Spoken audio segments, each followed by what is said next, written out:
Yo, this is Austin from Calling Our Shot, and I'm here to break down every single NBA game tonight. Today is Tuesday, February 2nd. We had some big games tonight, and none bigger than the Clippers versus Nets. If you're new here, we come back every single night to break down the NBA games, so please click that like and subscribe button below. It would really help us out grow this channel to where we want it to be and do big things. We really appreciate it. But we got to talk about this Clippers-Nets game. Clippers started out hot.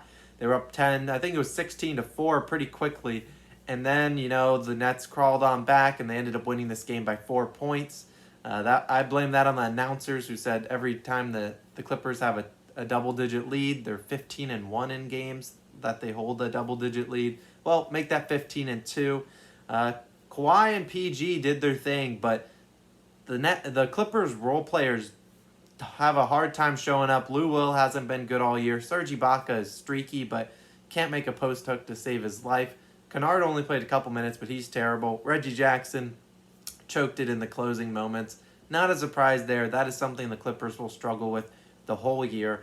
But I'm more going to talk about the Nets in their progress. They're 7-3 now since the James Harden trade.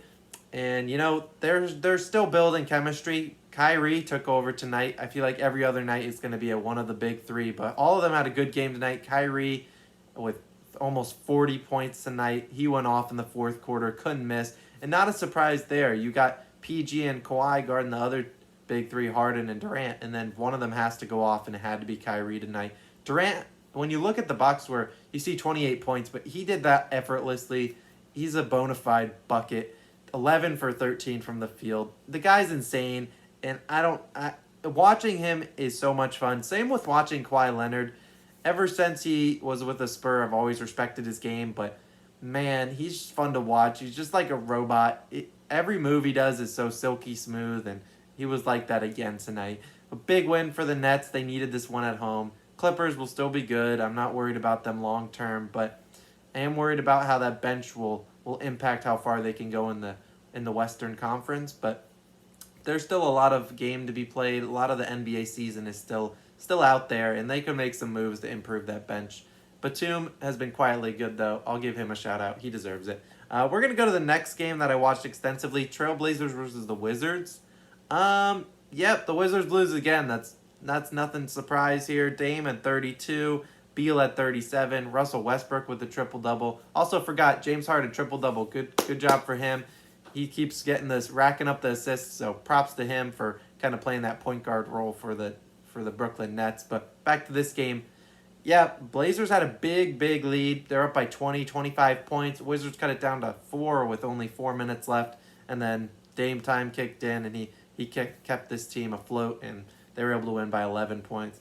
The Wizards, if you're a betting man, pick the over in every single game. I don't know what it is on the year, but they do not play an ounce of defense. 132 points for the Blazers. Gary Trent looked very good tonight. He had 16 points early in the second quarter, and he would end up with 26 points. I don't know if that's a career high, but he looked the part tonight as he's filling in for C.J. McCollum and a bunch of their injuries. He was excellent. Wizards, Rui Hachimura played very well. Other than that, the rest of the crew was just up and down. They don't really play any defense. Like I said, it's going to be hard to beat teams when you consistently give up 130 points. Shout out to Bradley Beal, averaging 35 points a game. The man's ridiculous. He said he has not requested a trade, and I believe that. Beal is a man of Washington, D.C. He loves the Wizards, and to his fault, honestly. And so we'll see how the rest of the season progresses. I don't see this team winning that many games, though. They are not that good. And so I really don't have much more to comment. If you guys have a brighter outlook, let me know in the comments below. But I am not a Wizards fan. I was at the beginning of the year. I thought they'd be very good with Westbrook and Beal, but they just don't play an ounce of defense. And I just don't see that translating to wins. They're not like the Nets, who also don't play an ounce of defense, but the Nets have 3 scorers that can get them 25, 30 a night, every single night. The Rocket or the Washington Wizards do not have that. They have Westbrook, but he's not going to give you 25 a night.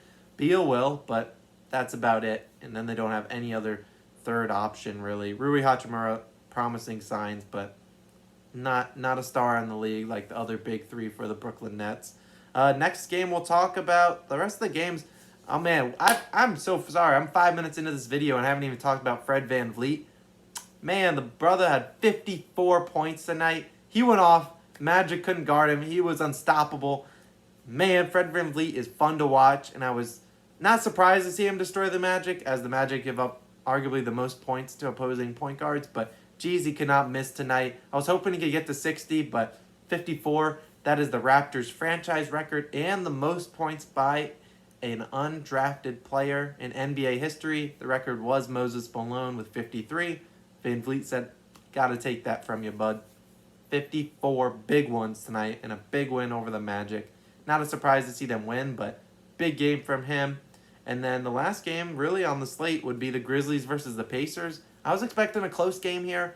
Grizzlies got blown out. Domantas Sabonis destroyed them. 32 points, 13 rebounds, 5 assists. They couldn't stop him down low all night. He almost shot 100% from the field. He was unstoppable. Malcolm Brogdon has looked good too as of late. Yeah, Sabonis 13 for 15. But Malcolm Brogdon looked pretty good, 23 points. But someone I want to shout out, not only Miles Turner, 22 points, 11 rebounds, 5 blocks as he continues to lead the league in blocks, but also Jeremy Lamb. He's played 8 games coming back from his injury last year, which was, I believe, an Achilles tear. And he's looked great this year so far. He's been starting since Caris LeVert is out and they traded Victor Oladipo. But he's had 10-plus points in every single game this year except for one. He had another 19 points tonight. Love to see that off a player from another hard injury to return from. Although Durant's making it look easy, and so is Jeremy Lamb. So maybe it's not so bad after all. And yeah, that'll do it for the NBA recap. We got Celtics versus Warriors. Warriors are up double digits right now. We'll see if they can hold on to that. And then we got Jazz versus Pistons. If the Jazz lose that game, I would be very surprised. The Pistons are terrible. I'll be back tomorrow to break down some NBA games. Check out our website at callingourshot.com and follow us on Twitter and Instagram at callingourshot. This has been Austin. I'll be back tomorrow. See you guys later. Peace.